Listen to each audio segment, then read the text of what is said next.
Hello. Welcome back to Scum and Villainy. Whoop whoop. It's been 2 weeks, but in space time, it's hardly felt like it's any time at all. It's like we're returning right back to where we were just a moment ago. I'm Sean Nittner. I use he, him pronouns. You can find me everywhere as Sean Nittner, pretty much any place. And I'm playing Whisper, as Steven described him, Grumpy Space Dad. So, yeah. Right. Is that what I said? I think so. How about you, Lauren? Yeah, hi, I'm Lauren. I use she, they. I am at the Stray Kiwi. I feel like it's pretty much anywhere.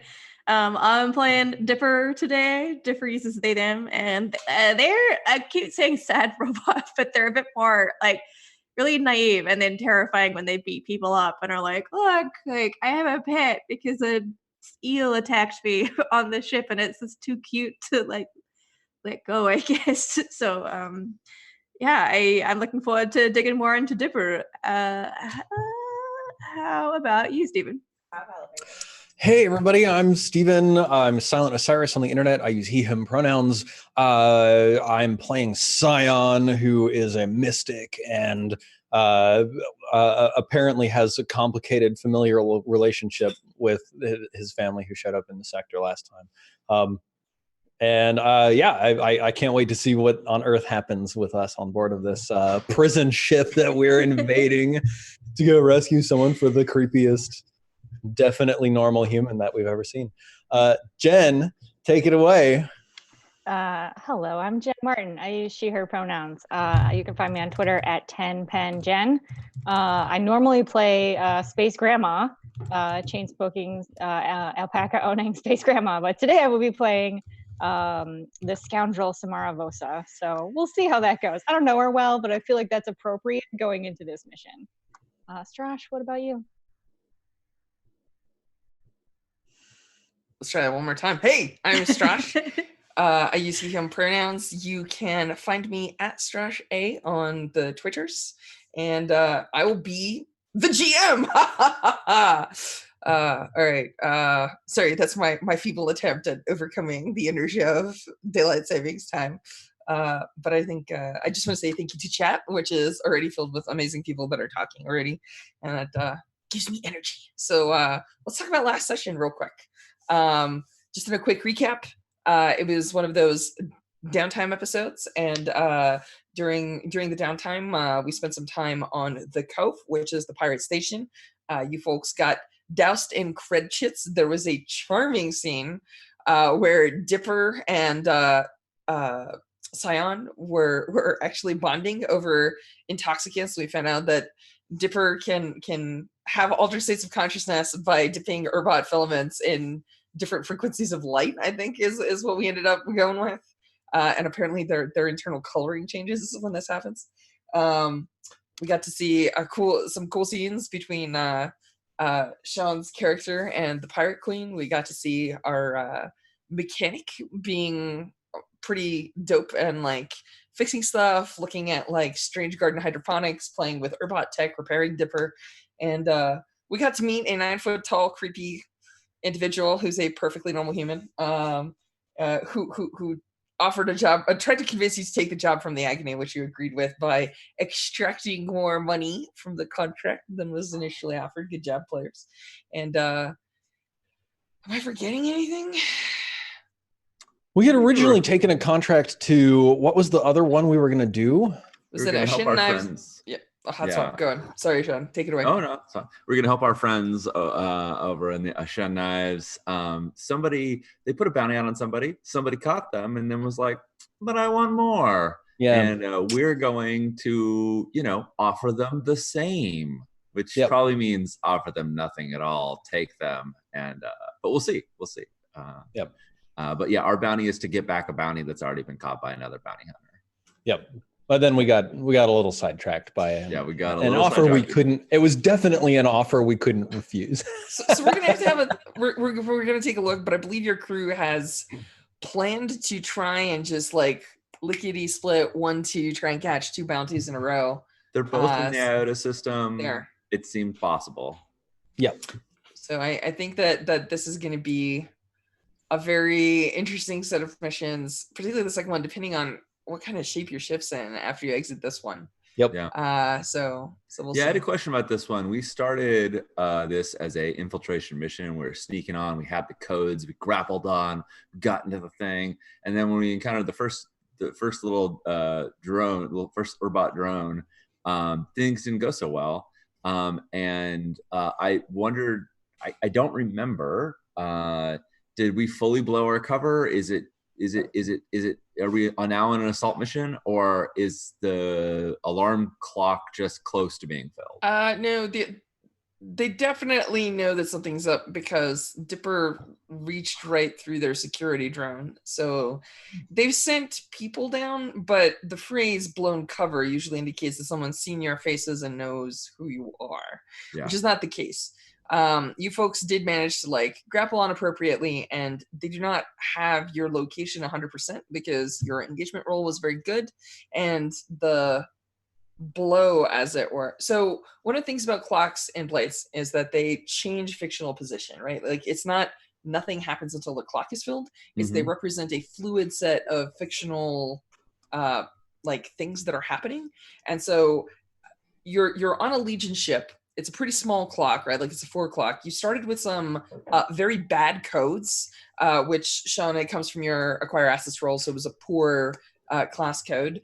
But they weren't, though, because we spent a cred to get them. I completely forgot that. I did rewatch the episode, but I think I missed that. Yeah. We spent a cred so they became standard codes. But what I'm representing is what a Legion ship acts like when they see stuff that's funky, rather than a Legion ship that has identified your access port, placed guards at it, currently has like internal sensors on high alert, is like segmenting off sections of the ship and trying to herd you into a place, etc. That's what happens when the clock is full. So as it is, they are deploying additional troops. They know that something is up. They just don't know exactly what and how many people. You folks have managed to keep that information from them still. That's why the situation is what the situation is, right? Sounds good. This is that classic scene where they know they've got invaders on the space station, but like you folks are sort of being Weasley in different parts of the ship doing weird stuff. So let's zoom in on that. Are you folks going to try and like is the plan to create this like unified solid front and try and punch through any sort of defenses they have? Are you trying to sneak through conduits? Is somebody running off to sabotage engines? What's the plan here? So we know where our target is located, right? Yes, you do have.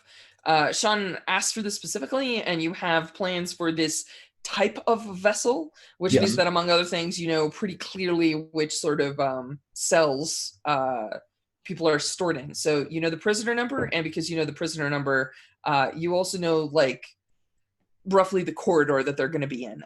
This ship doesn't carry like thousands of people. We're talking about like a dozen people. So like it's a transport for high value prisoners. It's not like, I don't know, like a train. It's not that big. So here's my thought here, just like split second. Oh my God, we're aware that something has changed on the ship and there's probably heat headed our way, right? Yeah, I think it's pretty safe to say. I think visually speaking, Dipper, you just rip the core out of an Urbot. Yeah. And the husk of the robot has fallen to the ground low, right? Like, yeah. We at least know that for sure. Yes. And I think I communicated something to the effect of like it was in pain or something, or like it needed to be free. Yeah, totally. So I think Scion is like, shit. Yeah, no, totally get it, Dipper. It totally did. But we're probably in a lot of heat right now, knowing what I know about prison ships in the Hegemon. Listen, Samara, Whisper, if the two of you get to the prisoner and spring him, maybe Dipper and I can hide through some side corridors, access like a jack to the mainframe of the ship, and send a message to the bridge that this was a false alarm or like faulty wiring or something like that. Just like cool some heat off for us a little bit. What do you think, Dipper? What do you think, Whisper? I think we have like that flat screen data pad that has the ship layout, and I look at Samara. I think we can make it. Yeah. Can you keep up, old man? I'll try. cracks his neck. All right. Cool. Yeah. Okay. Dipper, are you into this? Oh yeah, definitely. I won't let harm come to you, Sion. I like this plan. Dipper, And you should say the same back to Dip. Well, we got point this. a couple of things Let's out. Go. So I won't let harm come to me either. let me just bring up a thing because it's in our Roll20 that we should tell chat what we did, which is that the crew decided to take the deadly upgrade, which is a power that gives everyone more skills. Yes. So I think we're gonna see some deadly upgrades in play here. And so I will point out that Dipper is in light combat frame, even though that means that Dipper is muscle. So I'm gonna have to ask some questions here. Let's zoom in on that scene because we're about to see how that goes. Which is Dipper, are you the hacker? Sion, are you the hacker? Is Sion playing like what does this look like? Like, is Dipper going to have to like go to some paneling, rip it off, like inject their hand into it? Like, who's doing the actual concrete hacking? I think Sion is the stealth expert to maneuver us over to like the mainframe access or whatever. Awesome. And then Dipper is the hack expert. Yeah.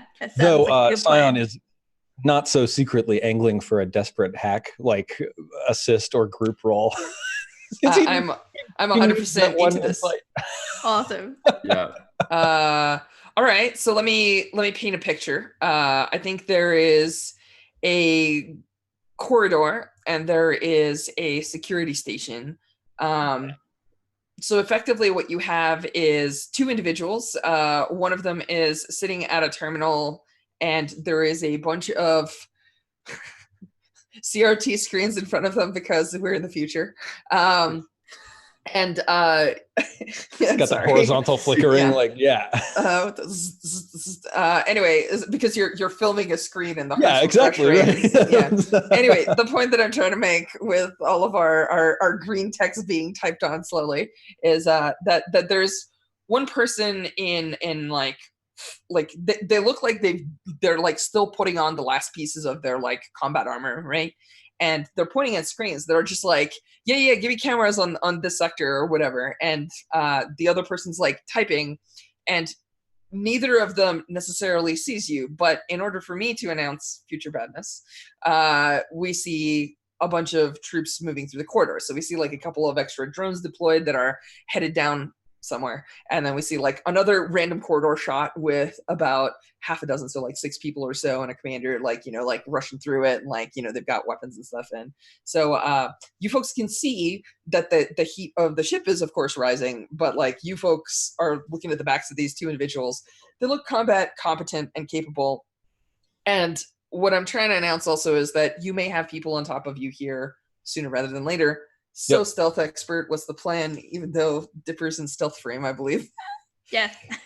Yeah. I mean, I was gonna like take a quick look at what stealth gear means, but maybe you know that faster than I can find it in the rulebook.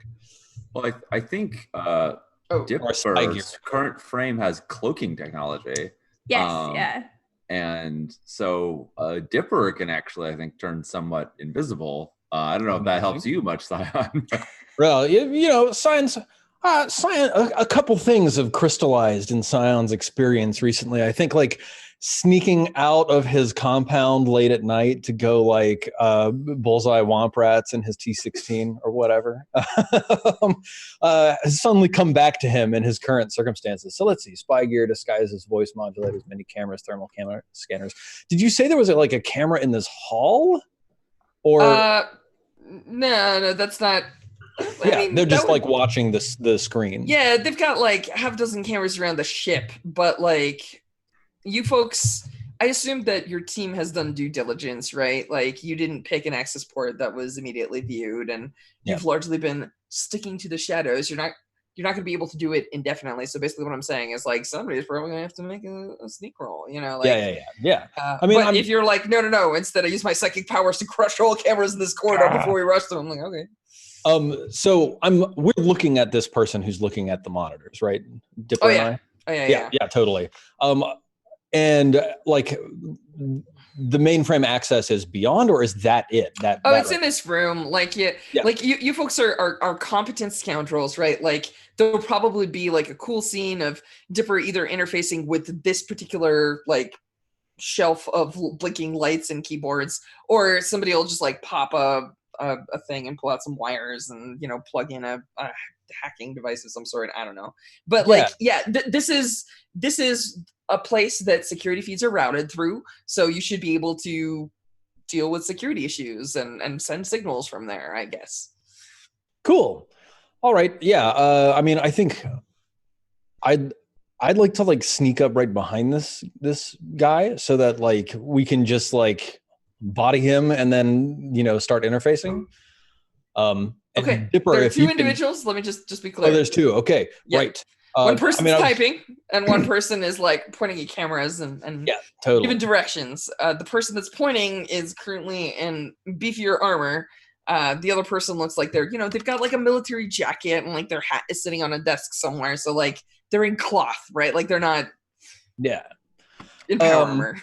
So Dipper, if you can like go invisible, then we can like group skulk up to them and then like maybe like controlled great, scrap with them to knock them out quickly and then take over, something like that. You read my mind. That sounds like a perfect plan. Awesome. All right, we ready for this? Who's leading is my question. I've got 2 skulks, so I'm happy to lead this. And I have 3 stress. Sorry. That'd be great. Thank you. Yeah, cool. So let's see. That's is this risky standard, Strash? Yeah. I think it would be controlled if Dipper was doing it solo, because Dipper has actual honest to goodness cloaking technology. But I think that with both of you, the onus is slightly more on Scion, but still, it's risky standard. Cool. Let's see. I am going to push myself. Okay. I'll take 2 stress, and that gives me 3 dice here. So I'll skulk, and it's risky standard plus 1 bonus die. Submit. Cool. Got a 5. 5 so far. Dipper. Nice. You gonna bring this home, or? I hope so. I have a technical question. If I can spend 2 stress for a cloaking device, does that affect the dice pool at all? No. Not really. I wouldn't. I mean, if it is a thing that you would do, you can of course do it, and then you would have it available for like the rest of the scene. But like, it usually what it would affect is your position, right? Because a person sneaking up behind someone is different than slightly shifting light around a predator-like cloak sneaking up behind a person. Those are not the same. So it would usually make like a position controlled, but you're with another human who can't do the light shimmery thing. Right. So. All right. Awesome. Well, in that case, I'll Dipper. I'll spend the 2 stress to put myself instead, so I don't stress out. You may want to save it for that. Should I? For the tech roll. At this point, the worst case scenario you could do is cause Scion a little stress, right? That's true. Okay. You can only give me 1 stress too, and I'm okay. Yeah. I'm definitely not 1 stress away. Okay, hey, cool. Look at that. Okay, so generally on a 4 to 5 on risky, this means that you do the thing. So you're right behind the individuals, but there's a consequence to your action or a problem. So I think what I'm gonna say is, I'm gonna hold that as a looming threat, and I will tell you the consequence right now via the scenery, which is to say that you see that you put together 2 and 2, and you realize that there is a squad of people coming down the corridor behind you. So if you can knock them out, they wouldn't be able to get back to top deck to report, etc. in short order. But you're about to have 6 goons on top of you, and you've got like seconds to take care of these 2 and start the hack. So unless you're rolling crits and being incredibly awesome at hacking, you're not going to have enough time. I'm presenting a threat that's about to be applied to you. So that's where we're at. So the consequence is a consequence. So yeah. All right. So do you want to knock these 2 individuals out here, because now you're in a controlled great position for a scrap? Yep. Heck I mean, yeah. I think Are we we kinda both have scratching to. or? Do you want a group scrap? Yeah. Okay. Are you leading again, Sion? I think that would be unwise. Interesting. Okay. I've only got 1 in scrap, and now I've got 5 stress. So given that, I think Dipper does too. I got 3 Yeah. right now, but I will have 5 okay. because I will cloak devices to help with the hack. I think by this extra seconds of time. Yep. Okay. So remember that your die pool doesn't necessarily determine how you lead. A lot of times leadership is like coordination. So you might be doing like 3, 2, 1, and then like jump them or something like that. But yeah, if Dipper is leading, that's fine. I just asked the question mostly. I just want to remind everyone watching that leading a group action is not by default whoever's best. Yeah. Yep. In fact, it's really whoever wants to soak the stress, and whoever that's usually the case. is directing it, right? Although I've seen role play determine it. Like, no, I'm in charge. It's like, okay. Yeah. If I am leading it, I will surely cite a Bob roll that we got into at some point on our drunken escapades. Like, it's just like it. Look at Dippo. So there's you folks gonna throw some bones here? I mean, let me ask the question. What does this look like? Are you trying to like Toki Roberts or are totally. you? I think that's the dream, right? Like we both jump out like right at the same time, grab the guys by the throat, choke them out. Like, okay. We also have just because it was an upgrade that we picked, we have stun weapons, which include a whole bevy of knockout equipment, batons, manacles, all sorts of stuff. We pull it up. So just that's a special bounty hunter move. We might make use of it if it's applicable.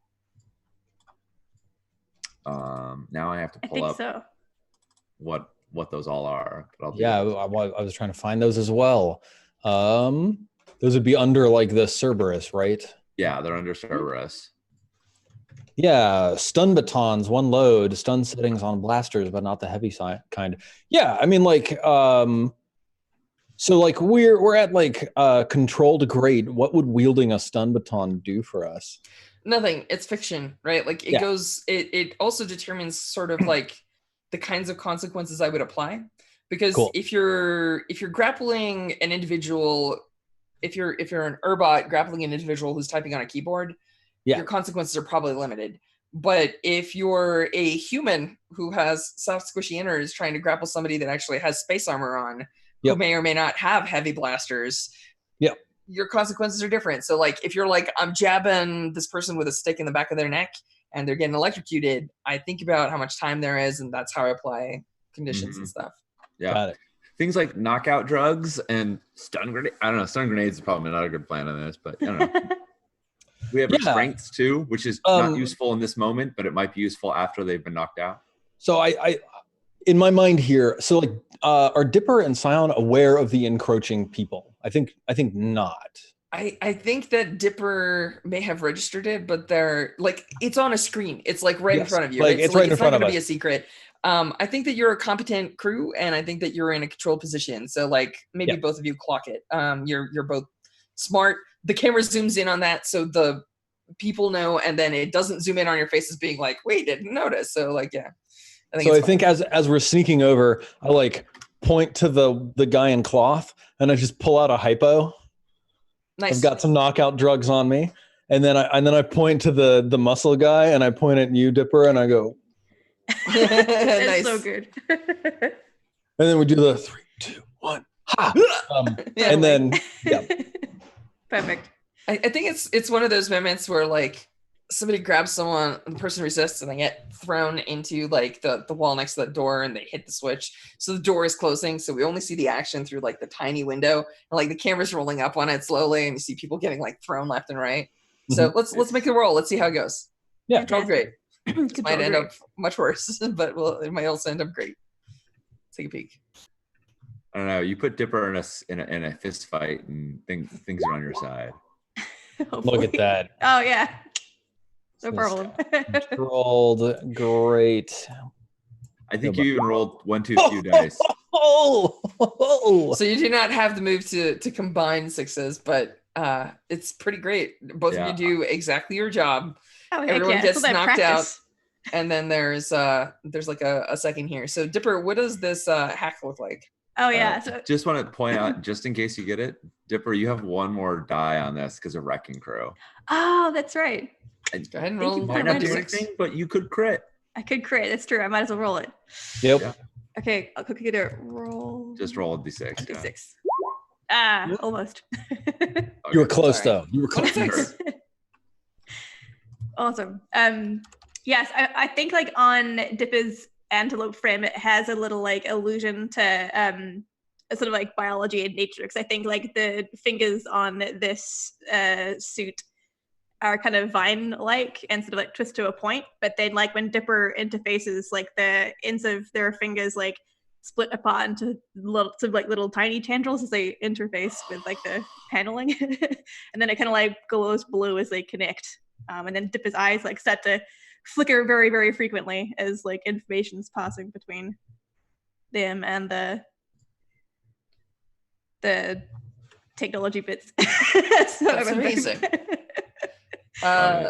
So I feel like this is a risky standard hack roll, and I'll explain the risk. The risk is so like it's not to the alert clock so much as it is to people encroaching on you. Awesome. So while this is going on, I actually have a thing I want to do about the people encroaching on us. Cool. But I was gonna just like pull aside, like I guess I'm wearing the heavy spacesuit armor, right? So like I just like open a fanny pack and I pull out a stun grenade. Batman utility belt, please. Yeah, well, yeah, I mean, yeah, absolutely. Yeah. I don't know, like, yeah, part of me wants to like rig this stun grenade to the door somehow so that like when it slides open, sure. like a tripwire somewhere down the corridor a little bit. Yeah. So that you two don't get caught in the radius of a stun grenade. Yep, exactly. Yeah, you want to do that? Totally. So let's have a discussion about this, Stephen. I think that you're trying to do this in very, very short order of time.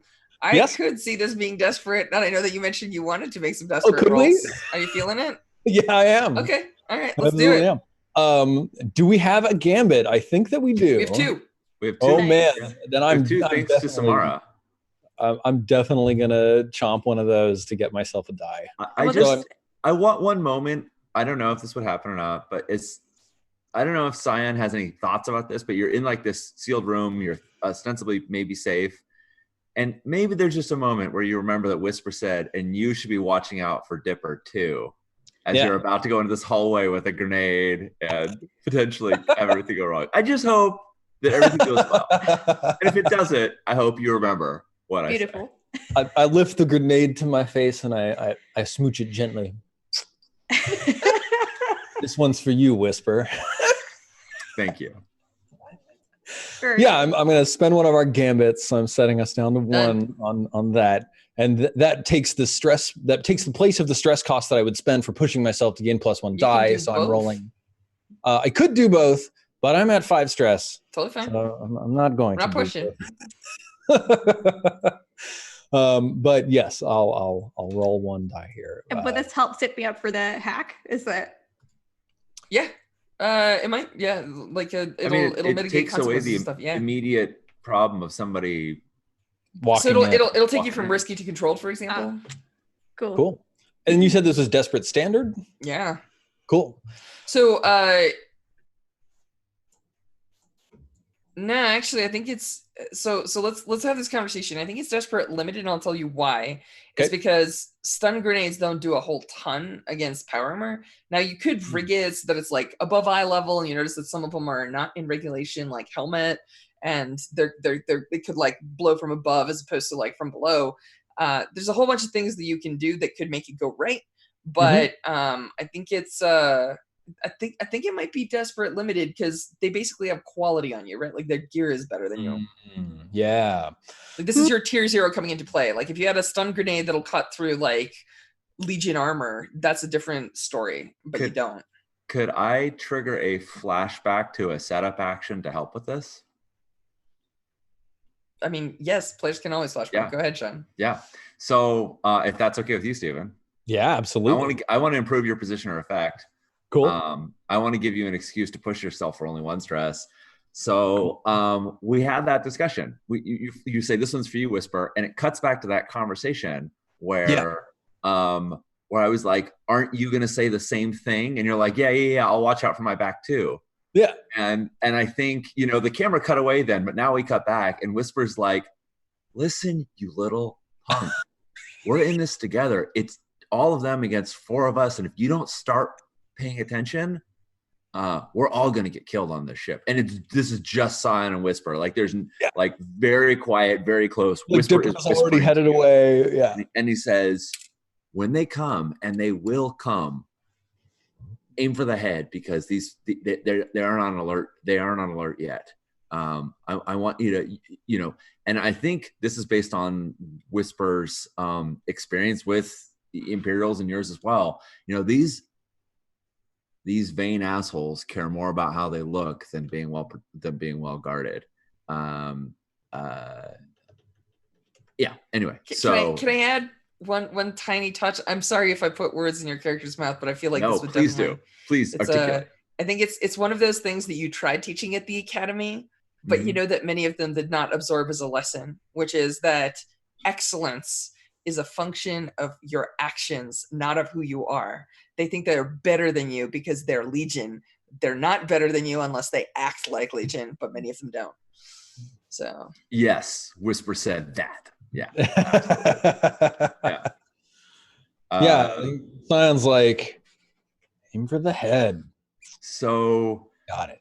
Yeah. So I'm going to give you so my hope is to do a setup action, and maybe this is command. I'm not sure. I think command is probably what's right here. Feels commanding to me. To help your position or effect here. That's what I was going to do. Josh, what's the cost on that flashback, stress wise? 1. Cool.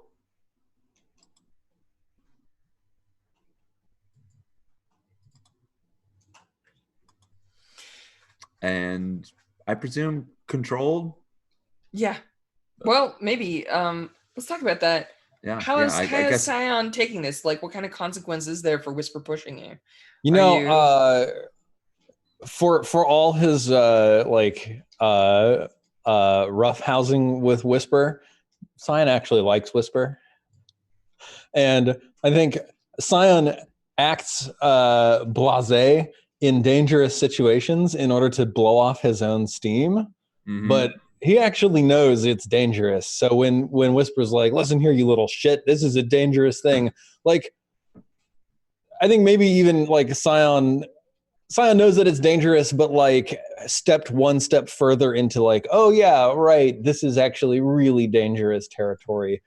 This is more dangerous than usual." So this is actually like, I think Scion is a willing recipient of this message. Okay.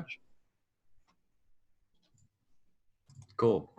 All right, so that feels controlled to me. Yeah. Throw some dice.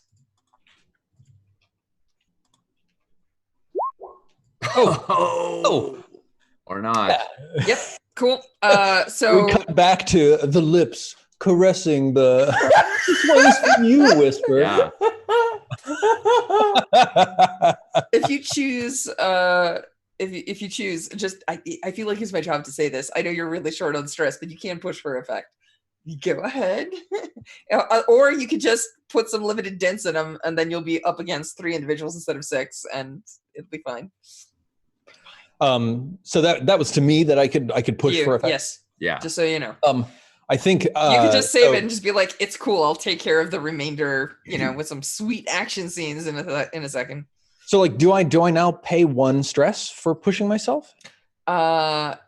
Yes. Well, no, and I'll tell you why no. Because Sean failed the setup action, so you're technically not set up. Yeah. Okay. Cool. Got it. Yeah. Yeah. I wanted to do a setup action to improve your position here. In I should have just assisted, honestly, and then you could have spent the gambit to or spent the gambit to push for effect. That would have been a better way to do it, because but that's fine. I should have thought that through a little better. Whatever. It was a cool scene. Let's keep rolling. Yeah, I think I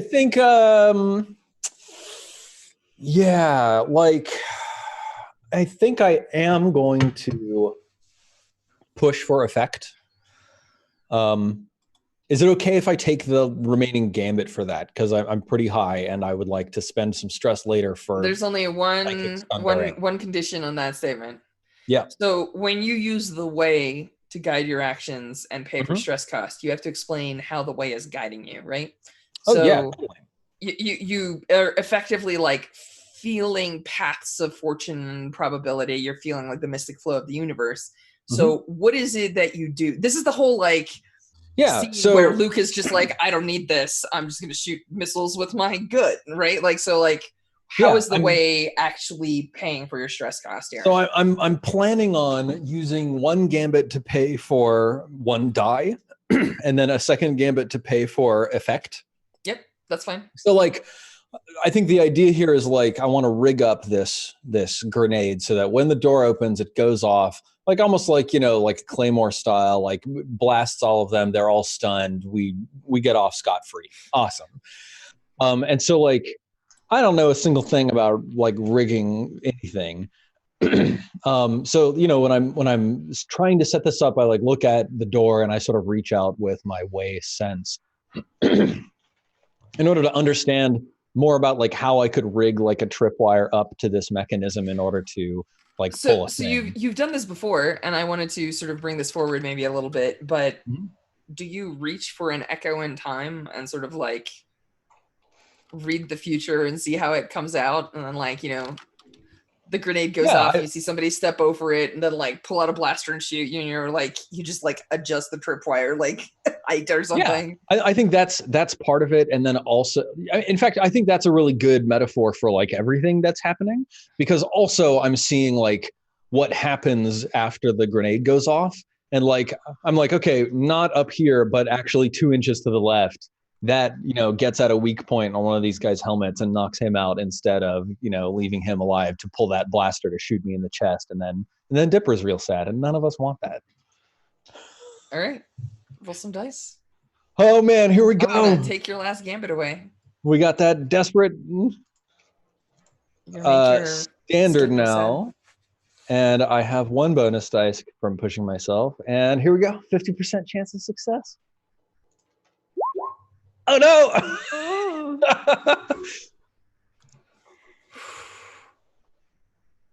Okay. I've got this. So there's a moment where Dipper, right? Like we see your fingers go into the hacking grid, and we see Scion just being like, oh yeah, I got this, and sets up the grenade and everything.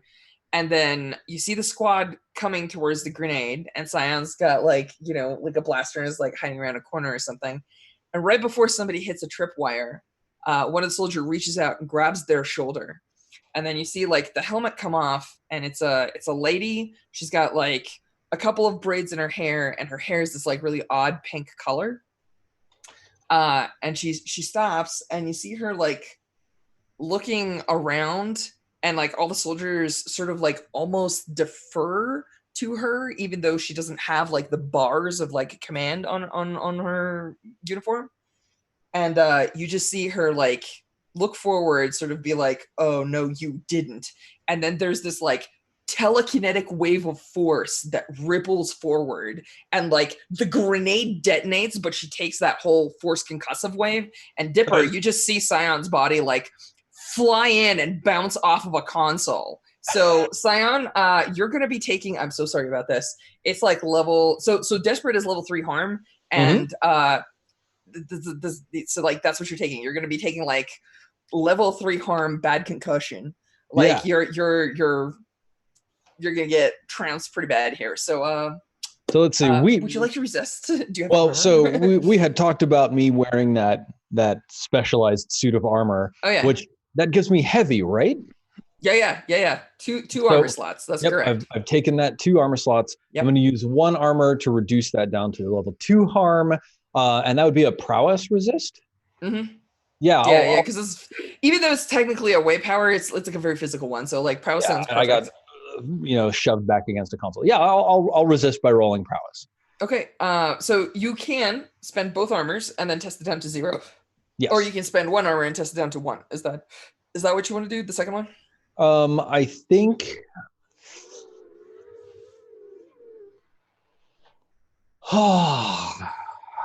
Such a hard question. I'm gonna take both of this actually. Rather, I'm going to spend 1 armor and resist 1 and take it down to level 1 harm. Okay. So bear in mind, you're still probably gonna have like a dizzy or shaken or something like that, and as long as that effect applies, you're gonna be at less effect. Yep. So go ahead. Part of the reason I'm willing to accept that. Part of the reason I'm willing to accept that is like, it gives me a really great reason to come back to Whisper later on and hang my head and say, "Go ahead, say you told me." I told you so. Here I go. 3 roll resist. All right, cool. Resist with 6, so I take no stress. And correct. So do you have a witty one-liner as you slam into the wall next to Dipper here? God, I think I think the only thing I'd say is like, I did not, in fact, got this. Awesome.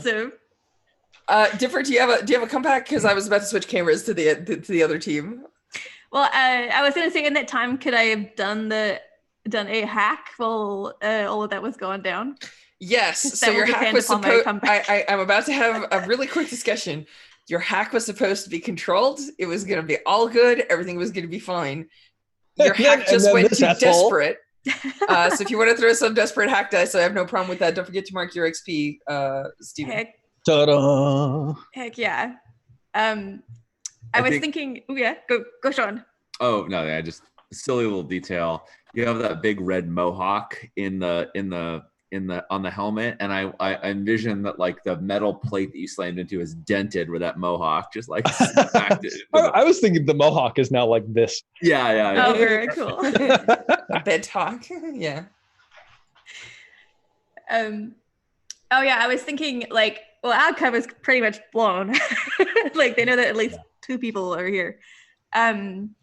So it makes the most sense for this hack to just really obscure the path that our companions are taking. Sort of give them a bit of extra cover while we're. So you're trying to. So instead of trying to make a hack to reduce like suspicion clocks, what you're trying to do is do a setup action to cover your team. Does it make sense for the team? Like, yeah, for the folks that's who great. I love it. Let's do it. Okay, cool. It's just a desperate hack. Desperate hack. What could go wrong? Oh god. All sorts of things. I'm gonna push myself. We're in a bad spot. Desperate. What was the effect? Sorry. Standard. Oh, yeah. You're going to give them support. You're going to give them some electronic cover. Hopefully. I got a 5. Awesome. So that means that you do it, but there's a consequence, right? Mm-hmm. And consequences are on a desperate roll, they're pretty severe. So I think what happens is you push, and we're going to see the other 2 like jogging down the corridor, and we're going to see like cameras with a little red light underneath them, because even in the future, there's little red lights to indicate the cameras are on, turning off as they're running. And as a matter of fact, you'll see like lights flickering just as you like run by a corridor, and there's also a squad running down like a different corridor. So there's like a lot of, you're giving them a lot of cover, right? Like it's cool. However, like you're just like, awesome, and now I'm done, and I'm just gonna exit this, and then you turn around and you see the like security grid of like programs, and you hear the AI of the ship, which is also an Urbot, say, like intruder detected, and you're like, oh, this is not gonna, and then your blue light turns red, and we see like electricity course through your body. We'll deal with that in a second. Oh, rad. I think just before that happens, when Scion's like, I don't got this, Dipper says like, well, we don't have this, but they might, and then cut to like the other. Awesome. So actually, I think it's you say that, and then we see the like pink-haired lady like step around the corner, like flanked by like, you know, space marines with like heavy blasters. So let's switch over to you folks. You've been running down corridors for a while because that's what you do in space. There's a lot of corridors. Yep.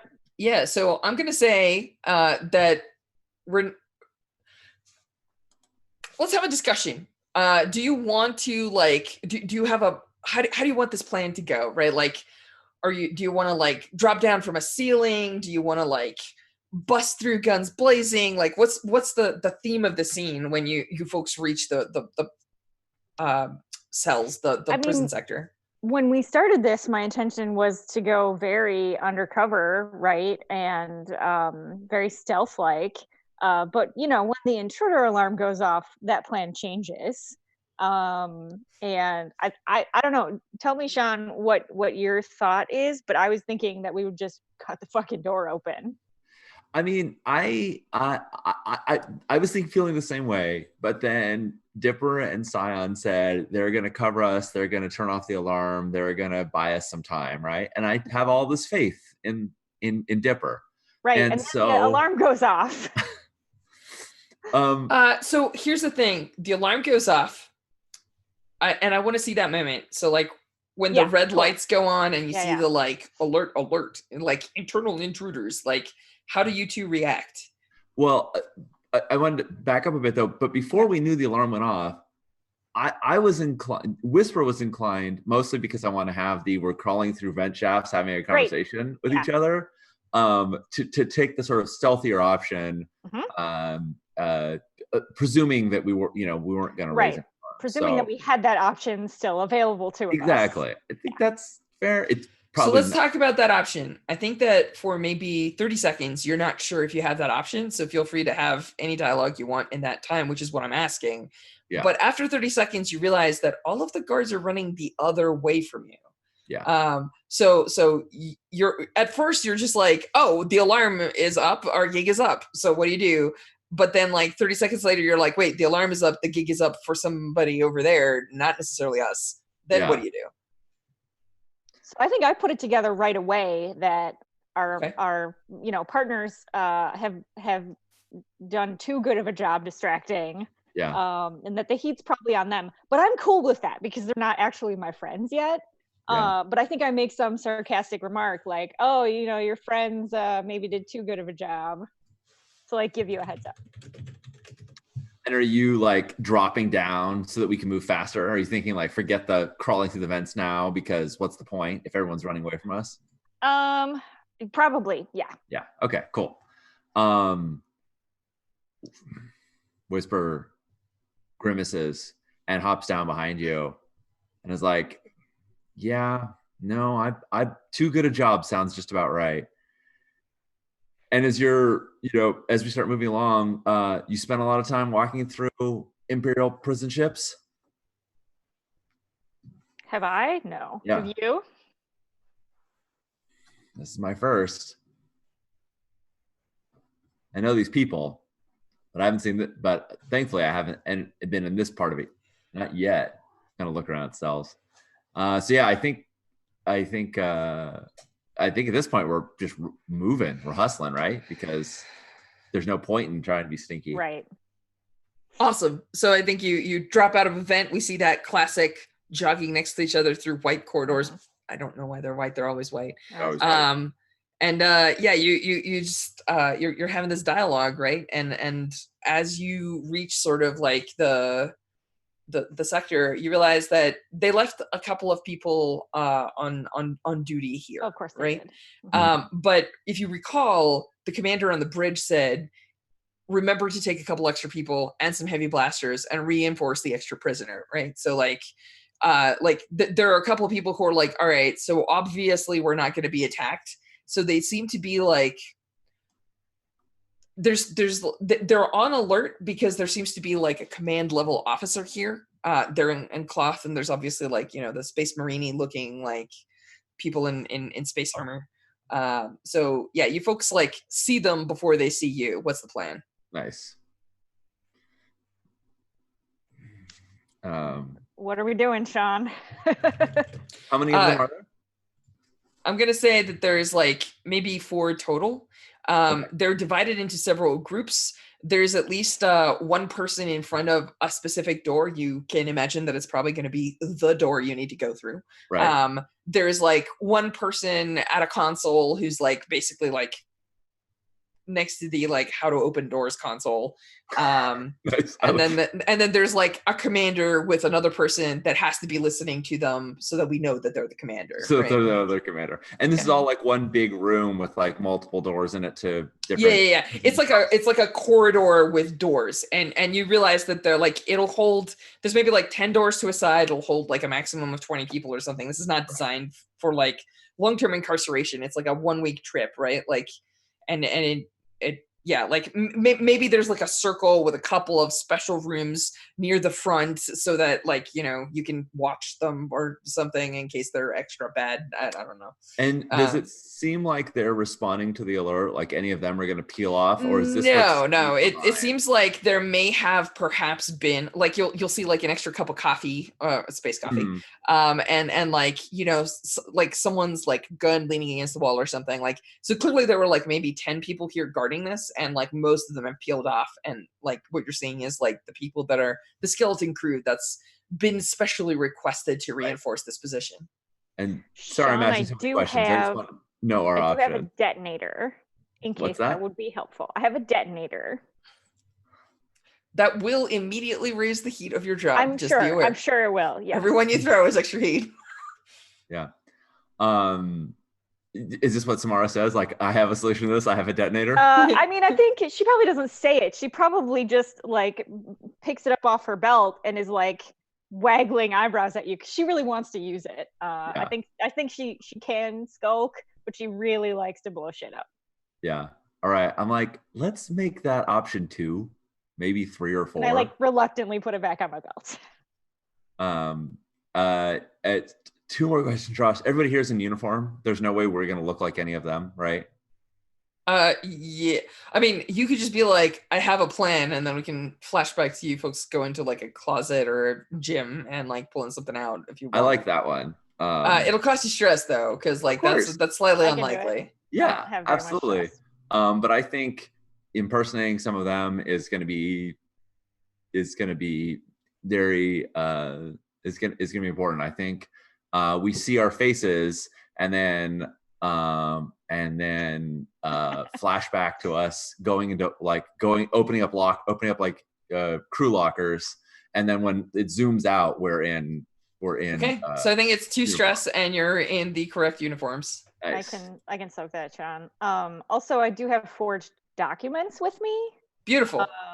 So you know, it could be like oh hey, it's my first day on the job. This is my new post thing. I don't know. Yeah. Yeah, are you totally. paying for the stress for the flashback? I'll pay for it. Yeah. Oh, great, cool. I'll take that. Excellent. All right. So shift relief, report to the incident, or my favorite, he's hurt. She's hurt. Get help. I was just thinking, get help. Are you about to do get help? I mean, there's a reason it's a classic. What are you better at? Like get help with sway.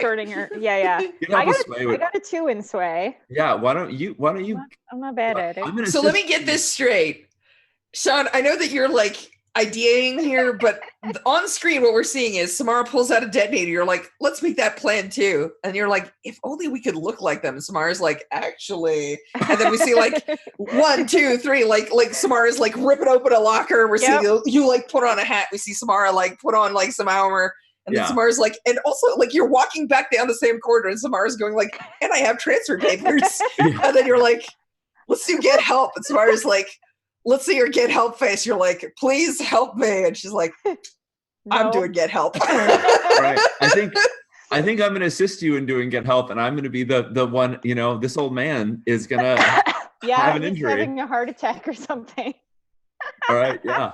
Yeah. So so much. You lead it. I'm going to assist. This is perfect. Great. I'm going to assist by being your person in distress. You know, like, lean over, I moan, and I give it to you. So So this Spend is a stress, you get plus 1d, and your pushes cost less. This is perfect. okay. Is this this is risky standard? Yeah, you risky standard. Risky standard. Risky standard. The name of my space band. Go on. Yeah. I got a 6. Nice. So Perfect. I get a gambit. Yes, you do. Yeah, nice. Good job. Actually, You're there, welcome, scoundrel. Scion. roll one more die. I get a gambit. Oh, really? Because you got an assist. I assisted you. No. Okay.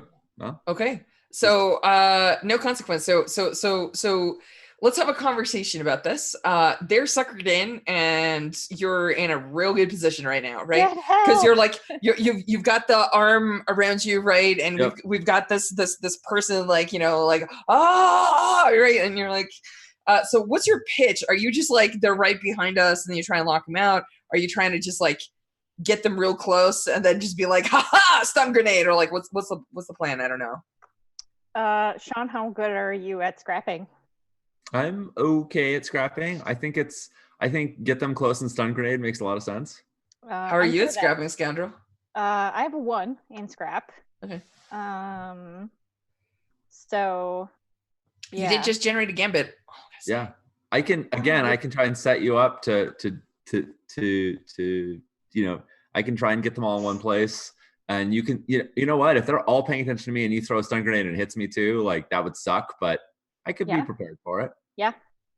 Yeah, let's do that. That's super fun. I love that. Yeah. Okay. So Sean, you're just like, and now you're gonna throw me at them, and this character's just like, no, I'm gonna throw this grenade. You're like, God damn it. So all right. So I think I stagger in and I'm just like, they're in the hole, and, you know, and I collapse down right in front of the commander. So like he has to just like, you know, he's there. Okay. So this is either controlled limited or risky standard, right? Like controlled limited meaning that you're going to take out the like 3 people here who are the most dangerous ones with the guns, but the person on the console behind you is not. Or you can do like a risky standard where you like, you know, throw the grenade, use shot as a shield, and then just like stun blaster like the other one. Like, I don't know, like how are you feeling? I mean, I don't want to actually use Whisper as a shield, but like if he's in between me and the stun grenade, it's okay. Yeah. Yes. You know, Whisper is wearing under this cloak the heavy armor from Oh, sweet. Right. Like we have loaded for bear. Like, you know, yeah. That's probably fine. I mean, using him as a shield is okay. Yep. Yeah. Yeah. So I think if they're all gonna sort of head towards that hallway, I'm just gonna chuck that grenade at them. And yeah. Do you want another? I'm happy to assist by literally, you know, getting in the way of them and collaborating them. Yeah, I love it. All right, let's do it. So I'm gonna assist again. I have one sad thing to tell you though. What's that? I believe grenades are rig. That's very sad. That's very sad. But stun blasters are crap. Well, that's okay. I mean, this could also be group blasters. We just pew pew pew them. Yeah, that's also fine. Also, I have a void blade, which that will kill them. Just be aware. Yeah, they're scheme for murder. You're a pirate. You can just say like it's fine. Yeah. You know, we're like, my question is like, what are we doing? Do we want Legion heat or not? Yeah. Sean, tell me what you would like, because I think Samara is if I can't if I'm not going to be good at throwing that grenade with rig, I might just kill them. But yeah, I feel like we've had this conversation. Something that we have to worry about. Then I don't want to make it worse. Yeah. Yeah. I feel like we've had this conversation of like various versions of people. Like, no, not it, this is like the Groot thing of like, no, not the detonator, no, not the site. So yes. So at some point I'm gonna like open up my vest and show that I've got my stun pistol right there. And like throw me at him. And my suggestion is that I assist you in just pew pew pewing all of them. Sorry, chat's on fire right now. Just go. No disintegration. I'm kind of dying laughing. Who's lived this long? It's fine. I kind of make like a play pouty face at you, like, oh, next time I get to kill the people. Why do you suck the joy out of everything? Yeah, exactly. All right. Whisper's just exactly. He's totally Space Dad.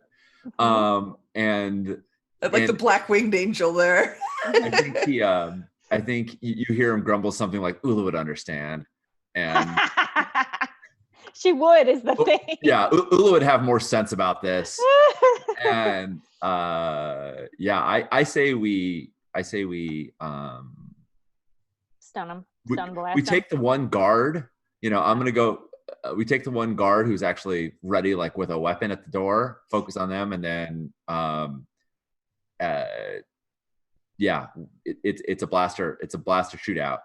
And I don't really care if we get the guy on the console or not, or if we end up just with a blaster to their back. But okay, I say we go risky standard. Risky standard. Let's do it. So this is a scrap roll. Yep. Yeah, I'm assisting you. You're assisting. So you're gonna get a bonus die there, and if you wish to push, it only costs 1. Jen. I do wish to push because I have so few dice here. It's fine. Do you want to eat that gambit for candy? I do kind of want to eat that gambit because you get a 6, you're just gonna make another one. It's fine. It's true. It's true. And you're getting we dice that. We call this gambit on the bubble, where the scoundrel's just like, I'm gonna eat it, but I'm gonna make a new one, and it's gonna be fine. Let's see how long I can keep this up. Yeah. So I'm doing my regular roll. I'm doing a +1 for pushing myself for 1 stress. I'm getting +1 for the assist and +1 die for the gambit. Yeah. Done. Okay. Boop. Standard. I get 3 bonus die. That's a crit. So I'm just gonna put the gambit right back. Good job. Yep. So what does this look like? You get to be like, you're in control of the situation, right? Like, there's a group here, but you take them all out. Like, what is this? Is it just like 5 seconds of firefight and then it's just like smoke coming out of your guns, or like what's this look like? That's exactly what it is. Gun kata. Yes. It is. And I think where Whisper, it's clear that Whisper is maybe out of practice of actually shooting at people. Samara is not out of practice. I think it's, and then just smoke rising and all of them are on the ground and it's great. Awesome. So I'm just gonna fast forward a couple seconds here. I think it's obvious that, one of you goes over the console and it's the third one on the left. And, as you wander over, there's the cell. I have to ask, how do you open it? Jen, since we critted and we get extra effect, Jen, do you want the person who's in command of the consoles knocked out, or do you want us to be standing there with a gun to them? Oh, I love that. Yep. Perfect. That's a cool extra effect. Yeah, it makes total sense that thank you, plug, with not the killing shot, but the stumble. Right. Yeah. I think Whisper's standing over by the cell, and kind of, is there windows to it? Yeah. They're actually absolutely. Yeah. As a matter of fact, for completely stupid reasons, I think that they're actually, there's no glass even. It's like a hole. Right? Oh, it's a hole. So that people can put arms through them and everything else. Okay. It's little windows, but you can definitely see through them. Yeah. So I think Whisper sort of looks in and is like, it's number 10. And you look in and you pass by these cells and not all of them are full. As a matter of fact, some of them have people that are curious what's going on. And you look into this one and it looks different than the others. There's you see a person strapped to a table with drugs dripping into their system, and you see electrodes next to them, but it doesn't look like they're tortured. It looks like sedated. It looks like if they come out of sedation, they're going to get electrocuted. There is a lot of extra nonsense here that you've never seen this level of paranoia from the Legion, right? You're looking in, and the other thing that you notice is that there are these weird dents in the wall, and looking at them, you don't 100% know what they are, but it's almost like something has managed to dent ship grade hull. And there's dozens of these weird dents in the walls. You're looking in, and there's this individual. They're unconscious, but they don't look 100% right. You've seen Xenos, and Xenos like their biology makes sense most of the time. Like even if they're like weird and have like pseudopodia or like some like weird jelly thing, like they still look like something that's intended to be correctly put together.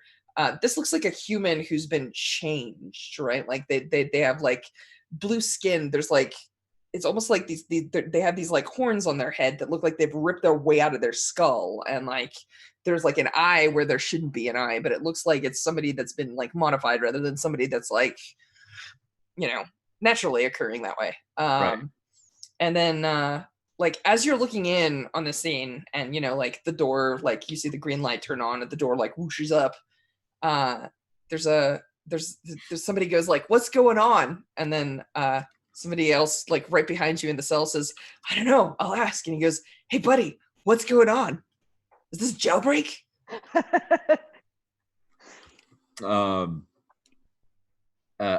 He's asking me? Yeah. Yeah, I go, yeah, that's what it looks like. Well, what are you in for? I didn't do it. Yeah. I didn't do it, man. Yeah. No. And you hear from down the hallway, I didn't do it either. He just like, you think you can jailbreak us out too? There's I think I just like pause that conversation for a moment. Like he's talking to me, but I know he's just like, yeah, come on, let me, you know, like let me out. Come on. I registered that as essentially a background noise, right? And I turned to Samara. Do you still have the gun at the dude's head, or have you? I mean, I will until we decide we're done with him, probably. Okay. Yes. Yeah. I'm like, and I'm sorry to say this. I'm sorry to be so tropey with this, but I got a bad feeling we might be letting the wrong person out. I just sort of like step out of the way so you can see into the passage and all this like wild contraptions. Yeah, and if you want to switch positions with me, and hold your blaster on that tech person, you totally see the shot of Samara like walking up, looking through the hole, doing the scan of like the eyes up and down and turning back to you and being like, we're not getting paid enough for this job. What do I know about the agony? Because I feel like we established that I would actually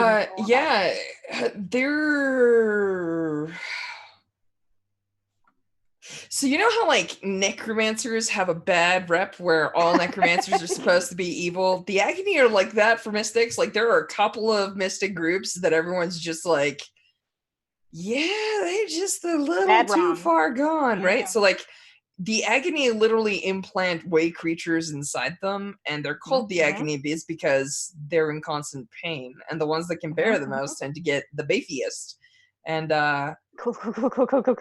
Yeah, there's a lot of people who are like, so do you people raise kittens? They're just like, no.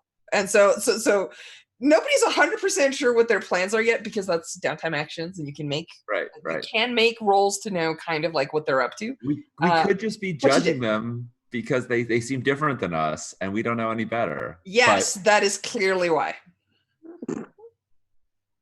But yeah, they're a little weird and creepy, and they're a mystic group that you know, they don't have a savory rep. I'll put it that way.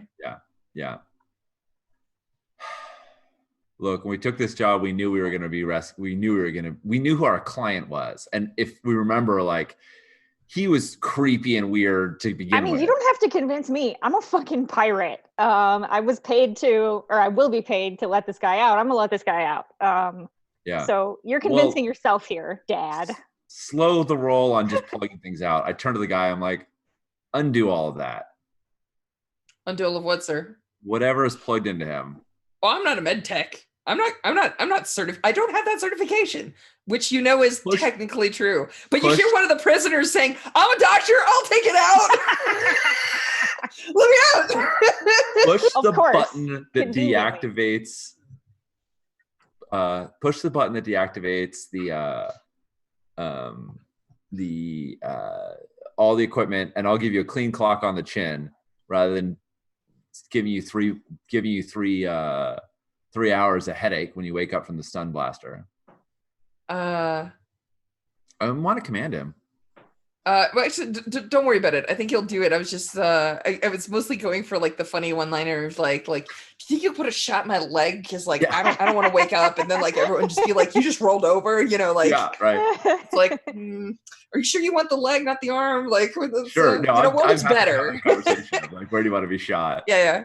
I don't think there's a roll because like the crit established that you opened the door, so I'm not gonna make you roll again for the same thing because that's one of the rules of Blades. So yeah. It could have been another obstacle, but you know, yeah.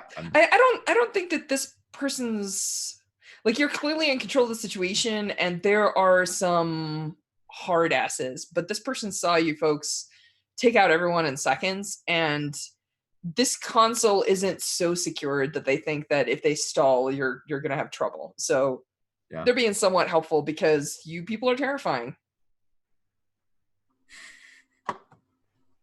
Some old timer. It's like we aren't even into the agony anymore. Yeah,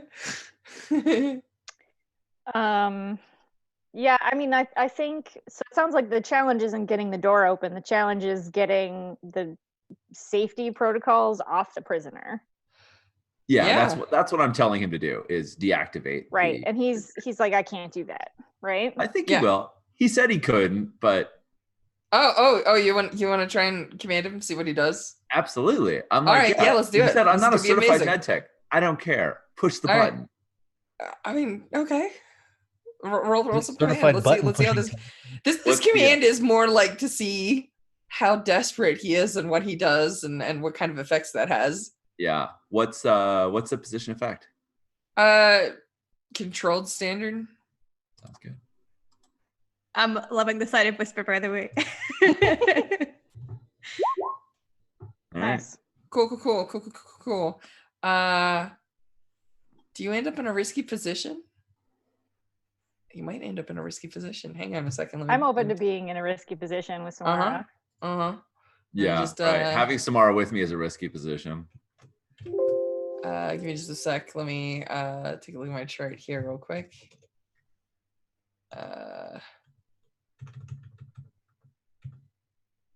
Yeah, on a 4 to 5, you hesitate, withdraw, and try a different approach, or else do it with a minor consequence. A minor complication occurs, or you end up in a risky position. I think that's what's going to happen. I think that you command him, and your command is fine. And I think that there is probably like a moment where they push a button and the electrodes like stop sparking or whatever, and they walk in, and you see them like nervously gulp. This person's unconscious, and they are moving towards them like they're a live grenade, right? And there's just like a moment where they like reach over and their hand is shaking and they start like pulling out the needles and everything. And then he says, cool, are we okay? Can we? And then you just see them like jerk and like levitate up half a foot. And then you hear this like grating sound. And you see like the eyes on the prisoner like groggily like half open. And you hear the sound as like this person starts like twisting. What would you like to do? You're in a risky position now. Yeah.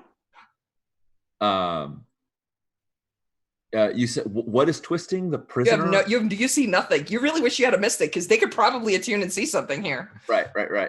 But so what is the position? If we don't see anything though, then what's the position they're in? What is happening, or what are we senses about that? Oh, you're about to watch this legionnaire get murdered, and you're going to get pegged for both using unauthorized artifacts and other mystic stuff, and also murdering someone because clearly you're in cahoots with this agony person. I'd like to resist this consequence. How? As he's unplugging, stun blaster to the head is a fine answer, by the way. Here. Oh no! This is resolve to me. This is, as he's unplugging it, and I imagine he's coming to conscience. I'm like, Lexall, we're coming to rescue you, and we're under one condition, that nobody gets hurt. And I'm looking between Lexall and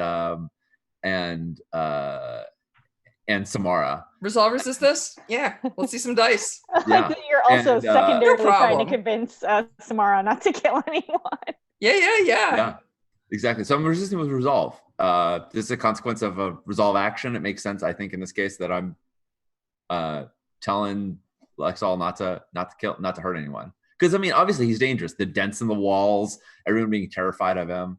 Does that sound so good? you can only test down an effect. You can't completely negate it, which we'll see. But he won't hurt anyone. Well, if you this make was a minor roll. consequence, right? It is. It is. It's totally a minor consequence. Exactly. It'll be fine. So I'm resisting a minor consequence. Yeah. Yeah. Do it. All right. 2 stress. No problem. So I think Lexal's eyes like focus, all 3 of them, on you.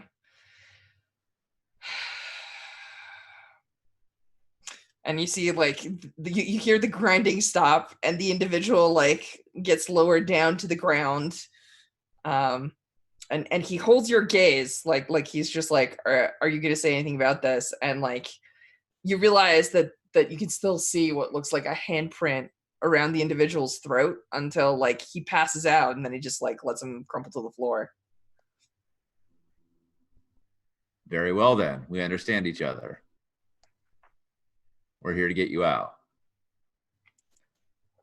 He just smiles. He says nothing. He just smiles.